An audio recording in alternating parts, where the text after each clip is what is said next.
Hi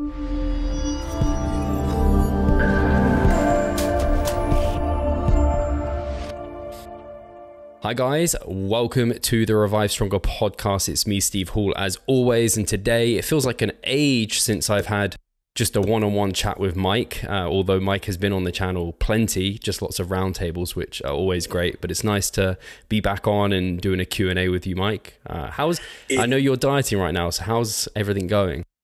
Yeah, it's, so the COVID thing is a lot of turmoil.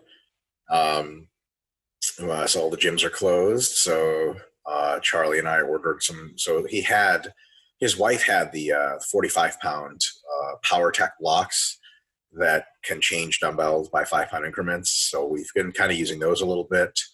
We've been doing. We have push-up handles, so those are super useful. We can actually do skull crushers with them. And then we're getting just squat stands and a barbell, weights, and we're getting like a plate loaded pull down machine, which is all going on my roof. So that'll be interesting, and we're going to be training as well as we can, which I think using the principles is going to be pretty well. And we're sort of like 8 weeks into a 20-week diet, and so far so good. So going to keep going. That's awesome. I'm actually a little bit embarrassed to say how many things I've bought, considering me and Charlotte are 9 floors up in a 2-bedroom flat, and I have a squat rack coming.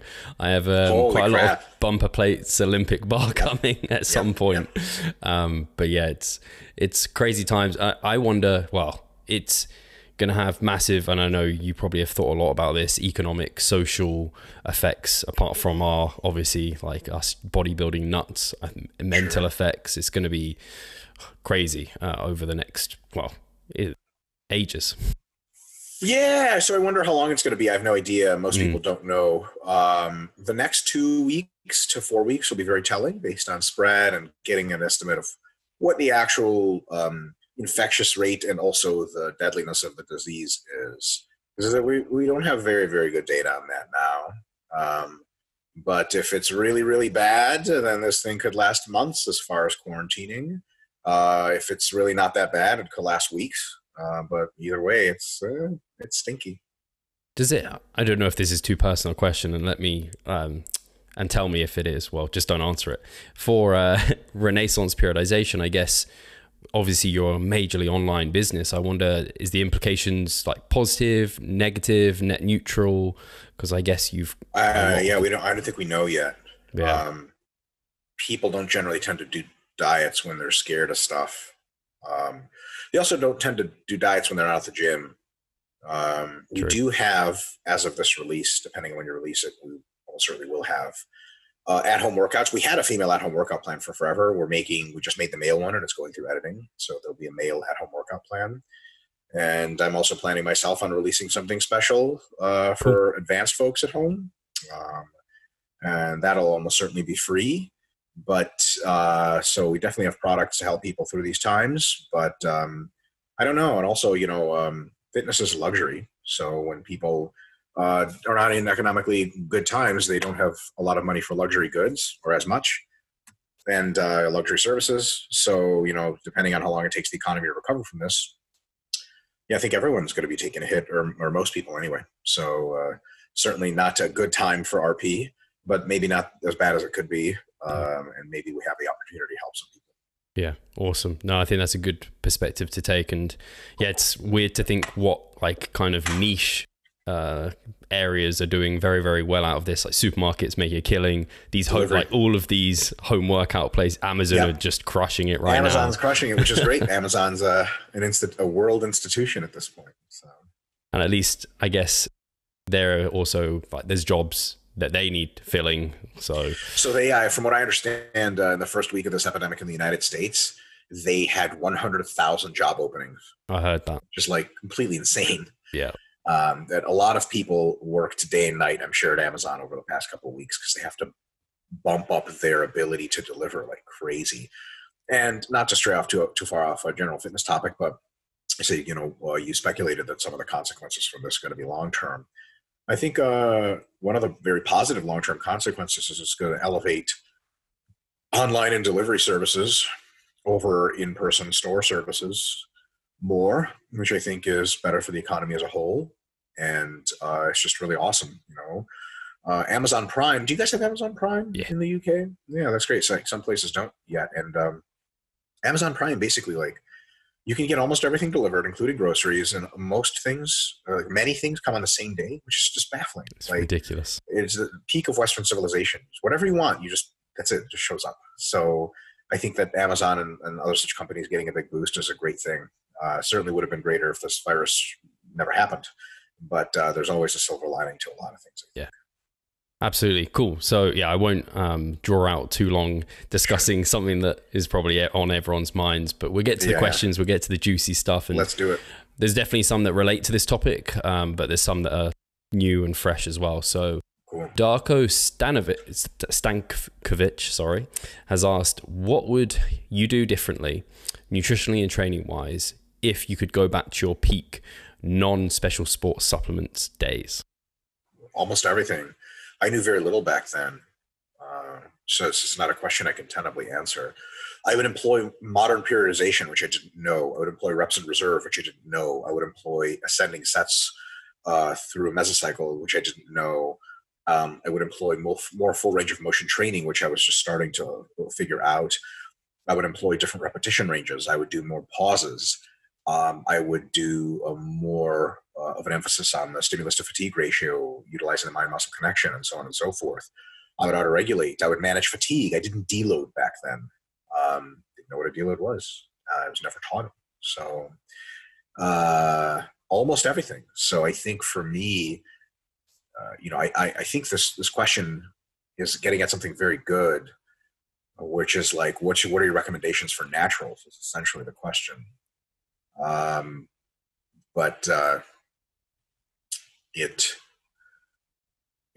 What I've learned from then till now has much more to do with me being much more involved in the research and reading and theorizing and development of hypertrophy ideas than it has with me being in the world of special sports supplements. I know remarkably little about that, actually. And I have folks like Broderick Chavez who know a lot, and they let me know what to do. And I also think, and I've said this before many times, training changes maybe 5% difference between supplemented and not. And I've written extensively as to why and how I think that is the case. So I think a lot of people like to caveat things like, well, for natural trainees, and almost all of that can be explained as a factor of training age. And it's really, it's a very, very minute differences that apply anyway. So I think the same advice, almost identically the same advice I would give to my natural self, I would give to my not natural self shortly thereafter. Like 3 months after starting special sports supplements, I would come back then and be like, the same shit. So just knowing more stuff. Fantastic. Cool. So Yerson Gutrix Miranda has asked, Dr. Mike, a lot of names. Yeah, Dr. Mike, I have seen your Instagram leg training posts and I'm impressed by how much depth you can achieve. As far as I know, that depends on your ankle and hip flexibility. Any advice for folks who aren't that flexible, who want to increase their range of motion? Yeah, I have specifically two pieces of advice. One, I think technical alterations can impress you with how much flexibility you really have. I don't actually have very flexible hips or ankles. Charlie, who does the same range of motion I do, has been hurt before because his ankles are so inflexible. He'd probably fail a whole lot of those like mobility tests. Like a pistol squat. Yeah, there's absolutely out of the question. So I think that with us, we know how to position our feet and where, and how to position our hips and where to get the most range of motion. So the first one is technique is a huge factor. And second of all, practice. So you go a certain depth now safely, and you can achieve high degrees of muscle activation. Great. Try to go a little deeper, a millimeter or two deeper. Just pause at the bottom and really get that deep stretch. And over months and years, you will be able to go deeper and deeper and deeper. When I used to squat to full range of motion, it used to literally just be just below parallel. And when I used to bent row with a tight lower back, not a rounded lower back, I would touch the the weight would go just below my knees and come back up to touch my tummy. Like that's how little bend I had. I had like a maybe like a 45-degree bend. And since then, I've been able to get it to an almost 90-degree bend through just practice. And I think there are some exercises that are very conducive to that. So stiff-legged deadlifts, especially with slightly lighter loads, can be done incredibly productively with very, very deep angles, and you slowly work, and all of a sudden you have more mobility. And when you train your calves, make sure that you're training them relatively frequently, 2 to 4 times a week, and really stretch the bottom every single time for a full second. And that will you'll become more flexible. And also do that in all your squats, leg presses, lunges, everything. The more you push the range of motion safely, but a little bit outside of your comfort zone or what you're previously used to, over time, you get deeper and deeper and deeper. Fantastic. Yeah, I think your point of technique and also the point of picking a appropriate load are two things that a lot of people, if they just got those right, like they're using too much weight or they're not placing feet or arms in a good position, they'd automatically get more range of motion. I'm glad you brought up the too much weight.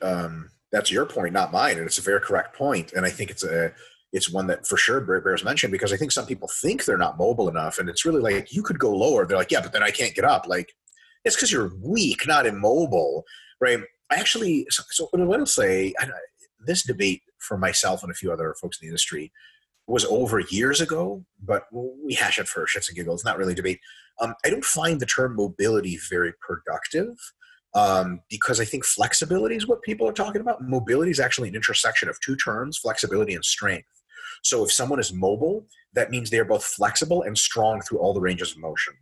So like a 6-year-old girl can be very flexible, but you put her in the splits and she can't get out by herself. She has to pull herself up. A gymnast is mobile. They're just as flexible, if not more so, but can rise out of the splits if you give them a slippery surface.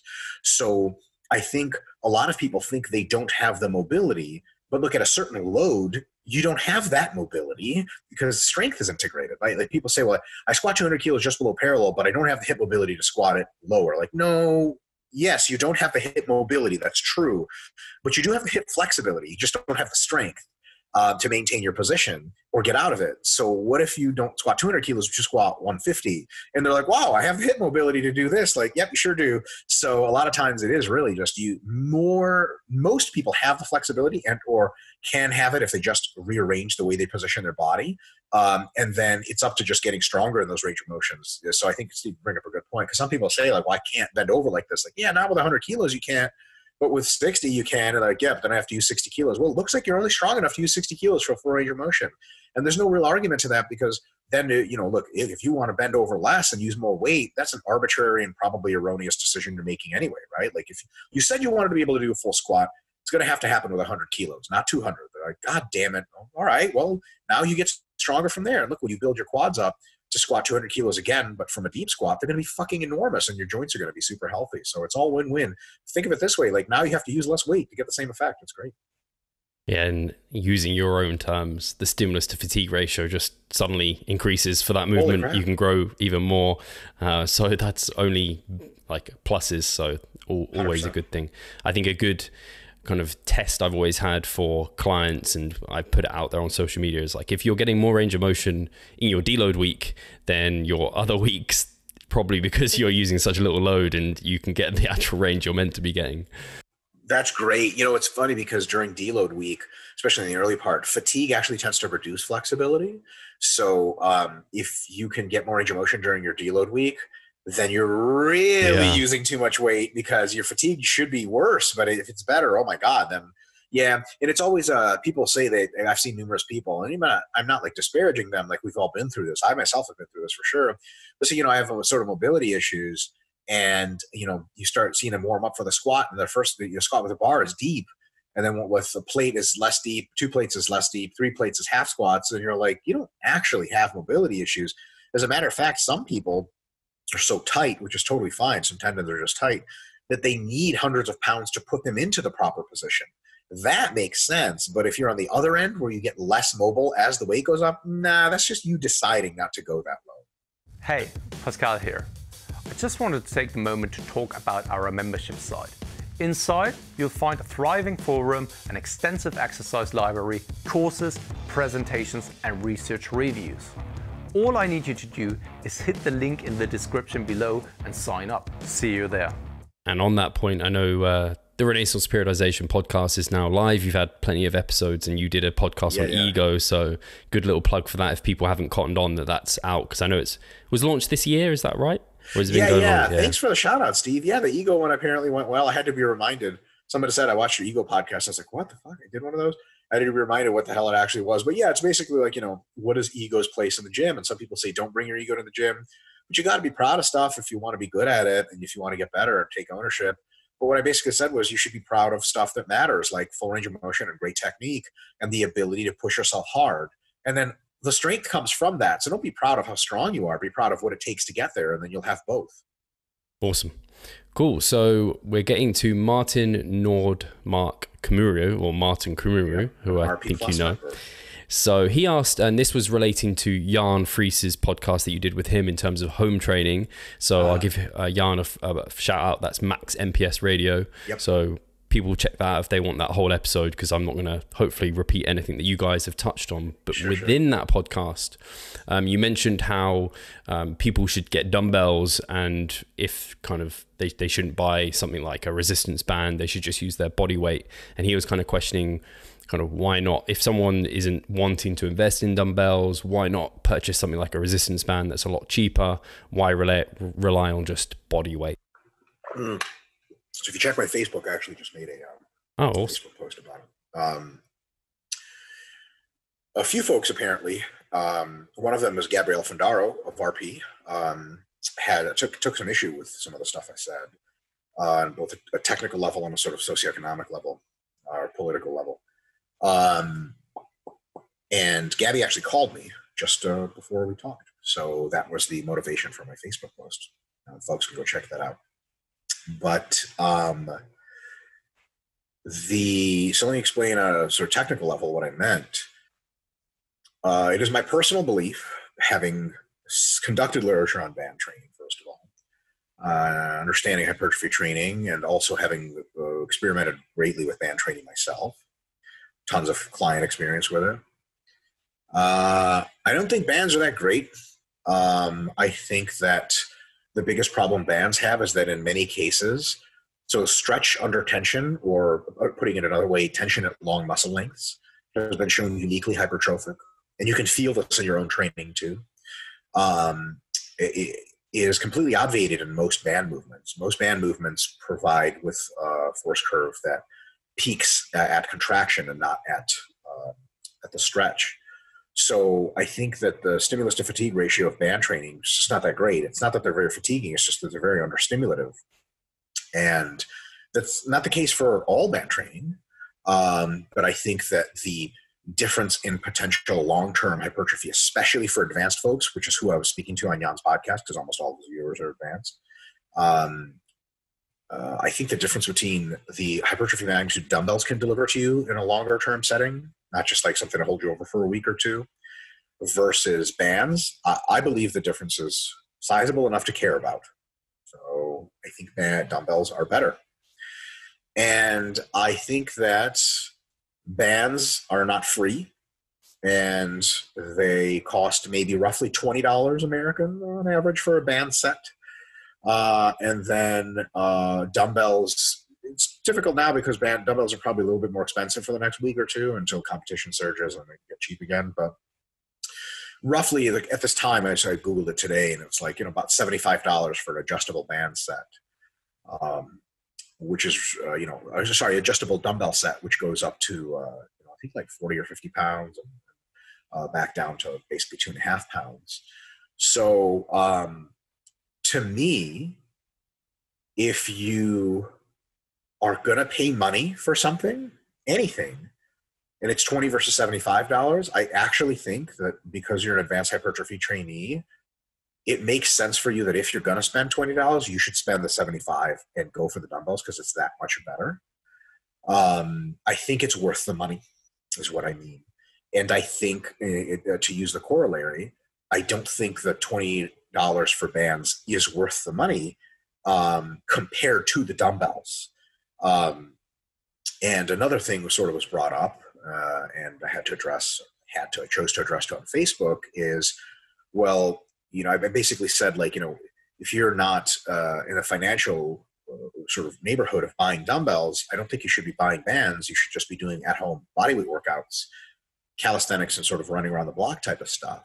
I do believe that. I do mean that. I think that if someone looks at $75 for an investment purchase that will last them weeks or months of training, and they think, fuck, well, that's too much, but I can't honestly allocate that much money without needlessly constraining myself financially or making serious trade-offs, I think that means their financial position is so dire that allocating $20 to bands is equally as a poor trade-off of their money. Because what they're going to be getting with bands is a slight enhancement in hypertrophy, but they're going to be out $20, which if $20 is a lot to you, 75 is I'll put it another way. If 75 is a lot to you, $20 is meaningful. It's a meaningful amount of money.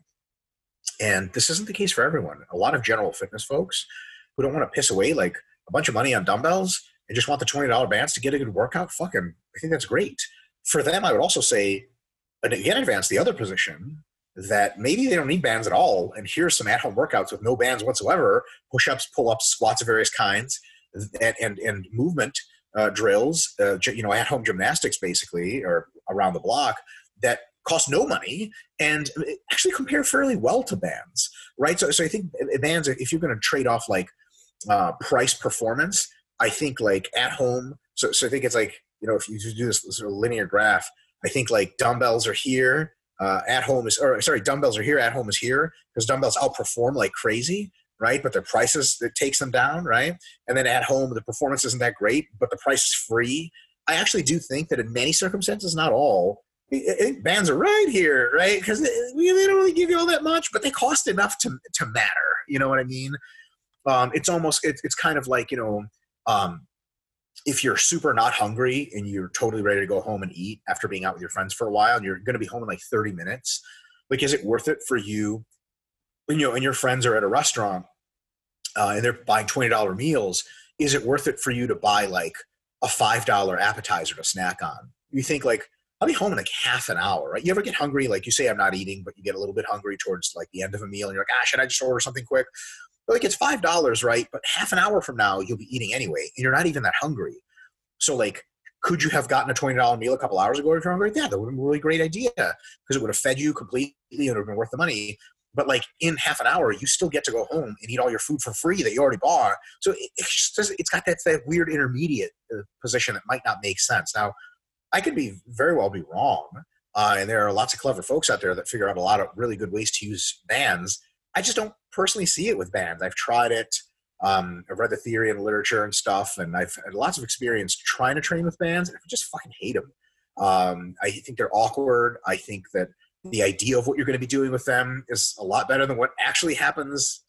That's my personal view, and I don't think it applies to everyone, but specifically, and last thing I'll say about this, if you consider yourself someone who's into advanced hypertrophy, you really, really, really give a shit about your goals, you're going to splurge $75 fucking dollars for dumbbells, because if you can't afford $75 dumbbells, man, like, I think maybe you shouldn't be buying $20 bands either.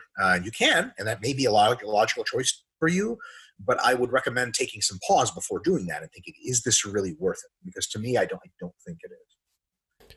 I think that's well said. And I heard you say it on the podcast, and I didn't have the immediate like, how can you say this or something? And I can see how people could if they didn't know you and know kind of what you're about. But what you explained there is exactly, and I credit to you for explaining it and like going there, because that's exactly the response I was kind of expecting. In an unfortunate sense, I agree with you, because I have no adjustable dumbbells. I bought some, it's been like over 10 days, but I have all these bands because I had like pump up bands from like bodybuilding, and sure. I bought some bands as like, I don't even know why I bought them.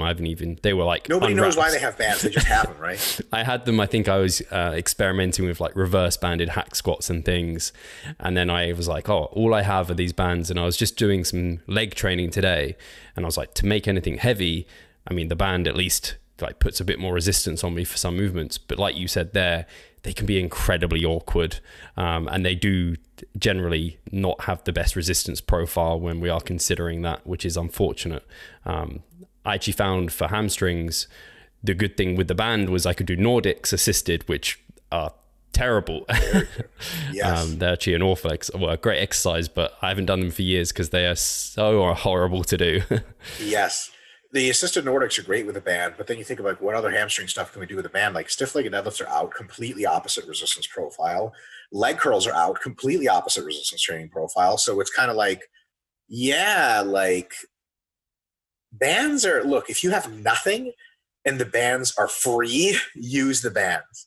If you've got nothing and you're really, really into fitness, at the same time very financially constrained, which I think is an odd place to be, then perhaps the bands make sense. But if you are into fitness relatively recreationally and not like pretty into it, not buying bands and not shitting away $20 or $30 is great, because you could do so much with just your body weight and with household items, for the love of God. You know, it's funny because gymnasts, in many cases, certainly through history and even to the modern time, get as jacked as gymnasts get jacked with no bands and no fucking weights at all, just body weight exercises and one fucking pull-up bar, sometimes dip bars, right? But, you know, somehow they're in fucking unbelievable shape. And, you know, are bands going to help you? I think they will help you. Are they worth the $20 or so if you are struggling to figure out if you want to pay $75? No, I don't think it's worth it. Cool. Perfect. Right. We'll get to the next question, which is on similar line, actually. Andre Larson has asked, what is your opinion on the 1/3 of volume rule to maintain muscle when all you have is metabolite work and kind of lower intensities or higher rep ranges? So 1/3 of your typical hypertrophy work or volume set wise has been shown to maintain muscle, assuming you're eating at maintenance. So how does that apply I think to... then it should be something like a half at least. Cool. Yeah. So I think you're going to be taking sets very close to failure or to failure, and you're not going to let your volume drop below half of what it used to be when you were in the gym. And your volume will be 1/3 of roughly of what it is if you're at home, but because your volume at home should be higher than your volume in the gym, because the intensity is concomitantly lower. And it's not just the intensity, it's that the stimulus to fatigue ratio and the raw stimulus magnitude actually of a lot of the exercises is just lower. So, you know, like there's something that, you know, yeah, you can do push-ups and even for really good volumes, but there's something they don't get you that a really good bench press setup will, as far as direct pec hypertrophy, dumbbells and sort of upper back training, hamstring training, leg quad training, right? Like 5 sets of ridiculous leg press followed by 5 sets of ridiculous heavy squat doesn't transfer set to set to even high rep leg stuff at home, like Bulgarian split squats and stuff. I think a lot of that stuff, even if it falls in the 20 to 30 rep range, which you'd be lucky if it did, because a lot of it falls honestly for stronger folks in the 30 to 50 rep range. But especially in the 30 to 50 rep range, I think, and that's been demonstrated by research, there's a fall off there of per unit raw stimulus magnitude. And I think that means you have to do more. Now, I will caveat this by saying, if you're beginning an at-home workout program, which many of us are right now, start at your normal MEV volumes and see how it feels. If you get an awesome pump and a crazy burn and a real perception of like having really fatigued the local muscle that you're targeting, don't do any more. Wait to see how bad the soreness is, how you recover. But like, don't be surprised if you're, you know, doing bodyweight squats with a pause and you do 3 sets of them, you know, close to failure, and you're thinking, okay, this is supposed to disrupt my quads as much as 3 sets of squats in the 10 to 15 range close to failure, but I just don't feel as pumped or as tired, then you're probably not. So maybe just do that for 1 session or do 1 or 2 more sets, and you find out you recovered in a day or 2 as opposed to 3 or 4. And then once that's the case, I would highly recommend expanding frequency and slowly increasing volume over time. You may end up doing, 10 sets of legs, so to speak, 10 sets of quads 4 times a week regularly in your at-home training program. And you think, man, this sucks. Like, yeah, that's why we go to gyms. Is it almost the purpose of a gym is 2 things. One, well, really just one. The gym is mostly just designed to present enough raw stimulus magnitude. Like, that's why there's weights and machines, to present enough raw stimulus magnitude to the target muscles, because just doing it without a gym doesn't work as well, right? Because if that was, why don't runners go to the gym to run on a treadmill? Because they get the same raw stimulus magnitude of fucking outdoors, which is why runners are outside. It's also pretty and it's all this other stuff, right? Like, there's no reason to go to the gym to run. You can, but there's no reason to do it in most cases. But weights are there for a reason. You have to make up for it somehow, usually with, because per session volume has its limits, especially in how much time you're going to take. It's systemic fatigue per session. You can't do 20 sets, one muscle group. It's usually just junk after that. But I think that especially higher frequencies come in super handy for at-home training. Yeah, I'm really glad you touched on the auto-regulation, like just that little principle or that kind of idea that you guys laid out in terms of like how fatigued does the muscle actually feel fatigued? Do you feel any soreness? Did you get a pump within the workout? It's just makes so much sense. And when you have that understanding, it's not just a case of, oh no, but it's meant to be 10 sets because that should be enough. And it's like, it depends a lot on a lot of various factors. For sure. Auto-regulation, when you have that, it just helps leaps and bounds. Just an example for me, I was meant to be doing bent over rows, which are like, there's a big raw stimulus magnitude with the bent over row. I had my TRX and I was doing weighted vest, inverted rows. And I was like, I've done the same number of sets. I had to add 2 sets to feel like I'd had a similar stimulus. Yep. And then I added in some Flexion Rows, which are actually really great. I don't know if you want to tell our audience what Flexion Rows are, because you can do those with light weights. So it worked pretty well. Yeah, Google it maybe, because it's better described in video. True. But there's a YouTube video on the Renaissance Periodization channel. It's scientific back and biceps training with Joey Zatmary from Zat Strength, and he's someone, Steve, you might want to have on the podcast at some point. Oh, cool. Pro strongman, really knows his stuff. He came in and allowed me to torture him with a workout, and we did flexion rows because Charlie and I have been doing them in our training. And you basically have extended the range of motion of the row so much you cannot keep a lordotic lower back, and you have to round your lower and mid back, especially mid back. At the bottom of the row, you stretch, and then as you row to yourself, you also arch your back hard to do a hyperextension, or well, it's not technically an extension at the top, full extension of your chest up. Mind you, your hips don't move during this time. So like if this is your head up here and here are your hips, it basically you lock into place here and you do one of these and then one of these and then one of these and one of these, and your arms hanging off here go in concert with that. Fucks your mid back and lower back up like crazy. But someone asked actually on YouTube, why not just do, like 45-degree back raises to hit your lower back, or rack pulls or something? Why mix it with a row? Because you use such light weights for the flexion row, because your lower back's such a limiting factor dynamically, that it also allows you to use a weight light enough that you can do a pause row to the top and really crunch your lower back. So it's dog shit training for the lats, that it's amazing training for the rhomboids, for the mid and lower traps, and for the spinal erectors, because those muscles, a lot of times, when you are training a row heavy enough for the lats, you can just barely touch it for a split second at the top. You can't really arch or retract much. There's a big strength discrepancy there. Nick Tuminello is big on that idea that, like, look, if you want to hit your mid back and upper back, you might have to do even some partial range rowing where the weight is light enough that you can lock out, hold for a split second, and then release, lock out, hold for a split second, and then release, versus if you go through a full range of motion, you get the stretch for the lats. Like, what's going to stretch the lats and impose a lot of stimulus on them is a weight that you can't really get anything dynamic out of with all those other muscles. So I think the flexion row, combine that, it basically turns into a hybrid lower back movement and machine row for peak contraction, and it's great. Try them. Hold every rep at the top for 1 second, pull it into your stomach, retract your shoulders and elbows for 1 second, and then slowly descend back and round and re-arch and repeat. It's going to fuck you up. The first time I ever did one, Like it was like a month ago, and I was like, my God, like my entire back was pumped from top to bottom, side to side. I was like, this is crazy. So if you have any way to do vertical pulling or heavier rolling for the lats or some kind of extension for the lats, that combined with the flexion rows is really awesome, especially when you have limited weight. Hi guys, Steve here. Just wanted to take a moment of your time to remind you of our online coaching service.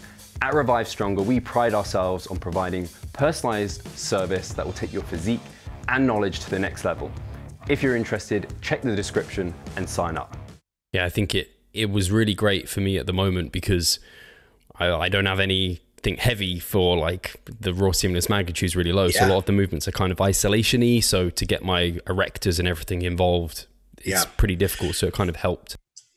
Yeah, the stimulus to fatigue stuff and the detection of when you've had enough raw stimulus with using like, okay, am I pumped and does the muscle feel disrupted, especially, right? And then the third one is soreness, but that one you can't, tell until later. And so, okay, so technically there's more than three, but the three main ones are, am I getting a mind-muscle connection? So they're applying different time scales, right? The mind-muscle connection is something you sense during the set. The pump is something that accrues over multiple sets. And then the disruption is something that can be detected both after multiple sets and hours, days, and so on after the workout. So there's three different time courses. So for example, if you're doing, and this is great, these two time courses are great. Man, you know what, Steve, while I'm on with you, sorry, I'm going to put this in my notes to like expand upon in a bigger post. You got it. Everyone here is fine with that because they hopefully are following you and will get this extra information as well. Yeah. So the cool thing is like one set, even a few reps into a heavy weight, you can tell by a mind-muscle connection if the muscle that you're targeting is really severely imposed upon and recruited. Like if someone's like, try this new way of fly, it's going to fuck up your chest, and you're doing sets of 5 to 10 reps, and you're like, ow, my elbows, ow, my biceps. They're like, what do you about your chest? You're like, I honestly can't feel shit from my chest, man. Like you might as well stop the set and or finish the set and reevaluate your technique because it's not imposing the forces where you want them. Then the next thing is later in the set, towards the end of a set, you have the perception of metabolite accumulation, which occurs works. Tension works great for heavier. This accumulation of metabolites works great for lighter work. So like, do you feel it in your lats may not be a question you can answer for a pull down set of 25 reps, but where the burn is going to answer that question between sets 23 and 25, right? Or sorry, reps 23 and 25. So if you get tension, great. If you don't, maybe stop after a few reps and readjust. Get tension where you want it. If the first set taken close to failure of an exercise causes the burn where you want it, great, you're well on your way. Like if your lats are literally burning, you're like, oh my God. Someone's like, is that hitting your lats? Of course it's fucking hitting my lats. It's burning the shit out of them. Clearly they're active and have too many metabolites. But if it's like just burning your forearms and your lats literally feel nothing at the end of a set, you got to wonder, right, about is it really hitting my lats? And then as you do more and more of these, let's say these pull downs, you're detecting the pump. Like if the pump is like really, really robust after a few sets, like you're well on your way. Shit is good.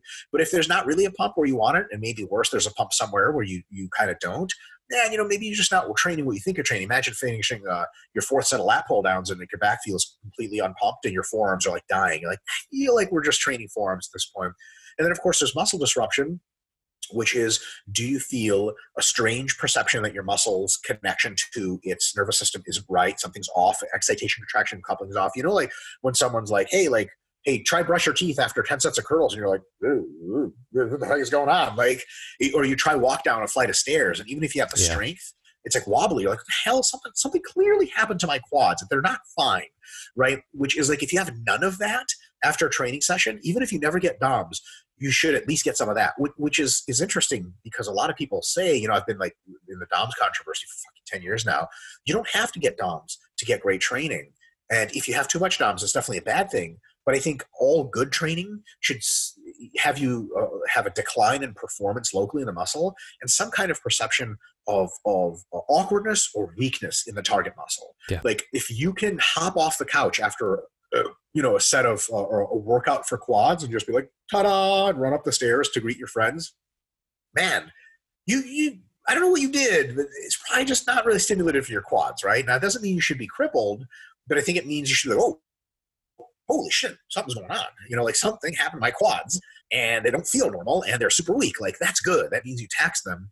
So those 3 ways is how you can tell if the stimulus is sufficient. And you can, because there are 3 different time scales, literally in the set, between sets, and at the end of what you think is the end of your workout, you can use those to guide how much volume you do, transitioning from very different machines, different types of training, and even from training in the gym to training at home. So people say, like, how many sets of push-ups do I need to do? I do XYZ set of bench. Why do you do push-ups? To target my chest. You let me know if you're feeling the push-ups in your chest. If you're not, you should change the way you do push-ups. Okay, got it. We should pick a different exercise. Got it. Next one is, hey, do you get a pump after a couple sets? No, keep going. Once you get a pump, does the muscle feel like it's been like fucking something happened to it? Which is almost always 1-to-1, exactly the same thing, right? They're like, yeah, my chest feels pretty dope. But like, I've only done 6 sets of push-ups. I thought I was going to have to do 8. Stop. Because you can always do more, but you can't do less after you've already done it. You know, like, what is it? You can choose not to put salt in your soup, but you can't take the salt out of your soup. So that's it. Be easy. And then look, the next day, 2 days later, you can do push-ups again. And now you're saying, okay, well, I guess I didn't really get my chest as much as I thought. So now I can, you know, in 6 sets, I could do like 7 or 8 sets this time. So that kind of auto-regulation is great. But just to bring up one final point, since we're, I suppose, answering in depth here, I think the idea that you just do a certain number of sets and just like whatever happens, happens, I think is fucking stupid. And first of all, for ignoring everything I just said, but also imagine that you had a set-to-set conversion from your leg curl that you were used to, and you were doing like, this is for people who look for how many sets of this should I do, which is a ridiculous question to ask. You know, they closed down your gym and your last workout was 8 sets of leg curls, lying leg curls. And it takes you like half a week to recover from that. Fine. You're used to it, 8 sets, 20 to 30 rep range. You come home and you find out how Nordic curls work. And you do 8 sets of Nordic curls. Like, you may never walk again. Just kidding. But like legit, the first time I ever figured out how to do proper stiff-legged deadlift with an anterior pelvic tilt, so my hamstrings were pre-stretched, I did 3 sets. I remember this workout. I did 3 sets of 12 with 205 pounds. And I didn't walk properly for 2 weeks. My DOMs peaked 4 days after the workout. What the fuck? That's crazy. Clearly too much. Yeah. That's muscle injury at that point. You ain't growing shit. Your body's like, that's like, I need to get bigger. Car accident. You know what I mean? Like that's too much. So the set-to-set transition stuff, like, but if a person was being attentive during the fucking Nordic curls, what would they do after 2 sets? They'd be like, holy fuck, dude, my hamstrings feel not right. Something's going on in there, man. They're pumped and they feel weird. Like, you ever try to walk after 3 sets of Nordic curls and you're like, oh, something's off. You try to curl your heel into your ass and you're like, nope. Like, why the fuck would you keep going? But some people are like, supposed to do 8. Yeah. I do 8. Like, sweet, fucking awesome. No, fantastic. I think that kind of heuristic, adding upon what we already talked about, is perfect. And I think that will guide a lot of people, not even like during this period of time at home, but during any period of time they're changing exercises or whatever they're doing in terms of changing rep ranges. It helps a lot. When advanced bodybuilders who may not be the perfect candidates to explain things, though they know them very well, because you know your verbosity and how well you actually know something are not always correlated very well. I think when bodybuilders say listen to your body, this is what they do on a technical level.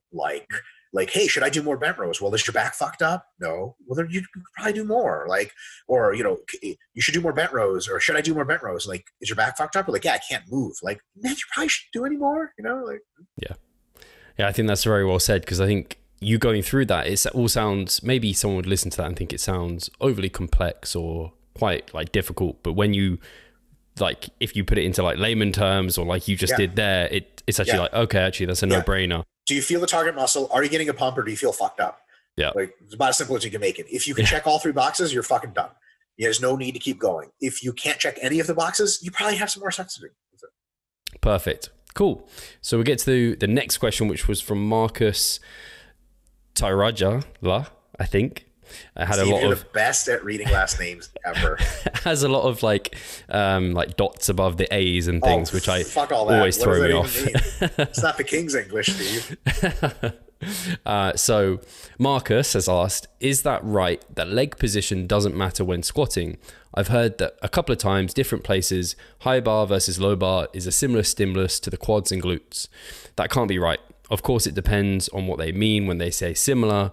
He said, Mike, please tell me this is nonsense. Or is the load the thing that makes up the difference? High bar feels more in the quads versus low bar. You can squat more weight.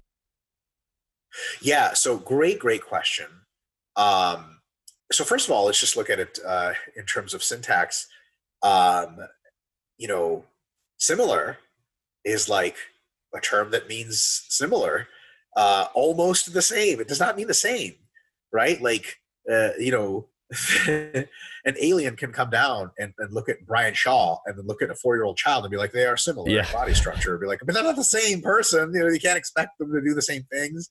So there's definitely that. So they are similar. Yeah, they are similar, but they are pertinent enough. They're different enough for us to be concerned, especially folks who follow you, Steve, and the Revive Stronger community, who are interested in a bit more than just similar, right? Folks watching this probably aren't interested in getting just a little bit of muscle. They're probably interested in milking out quite a bit of muscle and getting quite lean and looking quite good. So the biggest difference between low bar and high bar, for example, we'll get to foot position in just a second, is actually low bar and high bar have, low bar has very similar hypertrophic effects on your quads to high bar. I would say almost identical, if not identical. And it has better hypertrophic effects on your glutes, I would be willing to bet. The thing is, that comes at the expense of a massive increase in fatigue, which you can get the same effect of hypertrophy on your quads from 4 sets of low bar as you can high bar, but you'll be paying like 1.5 times the fatigue cost or something. So the next question is, what equates to fatigue? Well, you could probably do about 6 sets of high bar, and that would equate to the fatigue of 4 sets of low bar. I'm just spitballing here, but it's to illustrate the concept. So, but what grows the quads more, 6 sets of high bar or 4 sets of low bar? Well, of course, 6 fucking sets of high bar are 4 and 4 are the same. So you end up getting way more bang for your buck. So yes, if fatigue is not an issue to you, you can do either low bar or high bar, but at some point fatigue will be an issue to you for one of 2 reasons. One, you're just exceeding your MRV and you can't possibly afford any more fatigue, especially the axial and systemic fatigue that low bar squats cause so much. It fucks you up for all of your other back training and all of your leg training. And if it's enough systemic fatigue for all of your training, right? And then secondly, you could use it as a trade-off of time in the gym. If I'm going to be seeking maximal results and I have a limited MRV, even if I'm not close to the MRV, shouldn't I fill it more with the stuff that's better bang for my buck? And the answer is like, well, why not do high bar squats that are more specific to your quads and you can jam other stuff in and get even better? So instead of doing 5 sets of both, you may be able to do 5 sets of high bar squats and then 2 sets of leg presses on top, get the same total fatigue, but way more quad stimulus total. So it's just worth it, right? It's just more worth it. It's almost like, I would say the easy analogy is this. You go to an expensive restaurant and a cheaper restaurant that just happens to be like really awesome food at the cheaper restaurant. And, you say like, okay, this burrito combo with fries at this cheaper restaurant, can you tell I'm on a diet yet? I was on food analogies. This burrito combo with fries at the cheaper restaurant fills me up and is literally as good as the one at the more expensive restaurant. And you're like, great, so we can go to either? Like, no, dickhole, the expensive restaurant costs more. It's like, oh yeah, that's right, cost. So you've got to worry about that fatigue cost. Same answer for foot position, but there's a little bit of a quirk there. Foot position, it really wildly depends on individual anatomy and muscle structure and setup. Some people like to squat a little wider and they get a lot out of that for their quads. And some people, wide squats are basically just an adductor exercise. How do you know if you're one of those people? First, experiment. Gingerly and gently experiment with different foot positions, slowly moving them around, seeing how things go. And then secondly, it's a really good idea to just pay attention to exactly the stuff we talked about, stimulus stuff and fatigue stuff. Look, if your adductors are, super fried after 3 sets of wider stance squats, and you honestly can't say you have a pump in your quads, you can read as many studies as you want saying sumo squats and feet close together squats are the same. Not for you, it's not. And studies are on averages and usually on beginners, so whatever, right? But if you try a wider stance squat and you actually you don't sit back when you squat, you sit down with a wider stance because you have the flexibility and because your structure benefits your knees, toes, and hips pointing out versus in, which is awkward for you around your lower back, you might find that when you sit deeper, with a wider stance squat, your quads get super fucked up and your adductors are fine. Then somebody who tells you like, hey man, you should put your feet close together, be like, that's nice, sir. Get the fuck out of my face. Right. So it all comes down to the stimulus index, the 3-part one I just described, and the fatigue index, particularly like what feels what for your joints and how systemically fatigued does something beat you up. You know your own answer for your own training. So for you, it really just doesn't matter, low bar, high bar, any of it. Fucking low bar, high bar, do the whole thing. But most people can pretty clearly tell at an intermediate level. Like you have someone do a low bar squat and you're like, would that hit your quads well? They're like, yeah. Mm-hmm. Like what else? Be like, that shit is hard as fuck, man, and I have to lift like 20% more to get my quads the same. Why the fuck would I do that? And they're like, well, you can lift more. Isn't that great? You're like, is it though? So you come back to that. Fantastic. Yeah, I think the stimulus to fatigue ratio and then these indices of kind of minimum effective volume, I guess they were yours and James's. I forgot what you called it. Ghetto MEV kind of ghetto detector. MEV. Yeah, it's just there needs to be a better term there. Yeah, it's 100% better. Is there a term for ghetto in the UK that you guys use? Maybe we use ghetto. So, or I'm saying ghetto. I feel really posh just saying it like that. You do ghetto. Posh. We should just, instead of ghetto MEV, it should be posh MEV. Like, whoa, your butler estimates your MEV for you. Oh dear. So Mike, I think we're at your limit, right? You've got no more time for any questions. Cool. So I want to say a massive thank you. As always, massive pleasure to do these Q&As. And I know people are going to be really, really happy to see that we've done another one of these. So thank you so much. As always, guys, check out Mike's stuff. We'll make sure everything's linked below. We'll get those templates linked below as well for the bodyweight training, because I think those will be super valuable. And we'll catch you all soon. Awesome. Thank you for having me, Steve.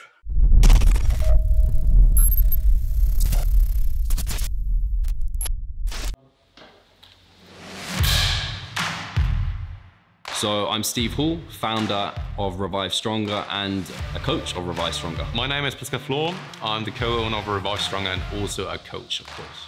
Revive Stronger has probably been going solidly for 3 years, roughly about 3 years. Revive Stronger, to me, it is becoming kind of my child, my foster child. It's the gathering and getting together of like-minded people. We've been expanding the coaching team, which is helping us help more people, but each coach can only help a certain number of people.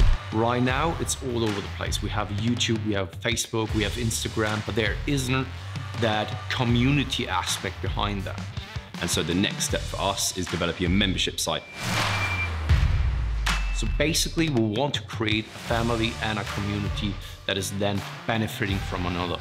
A really cool community for people within our little niche is going to be a website. They will get early access to our podcast. You can access us, ask us questions. The community aspect, we have a forum there. You can ask questions, but also you can log your journey. There's also going to be courses on there. Courses, presentations on different topics. Discount of past seminar footage.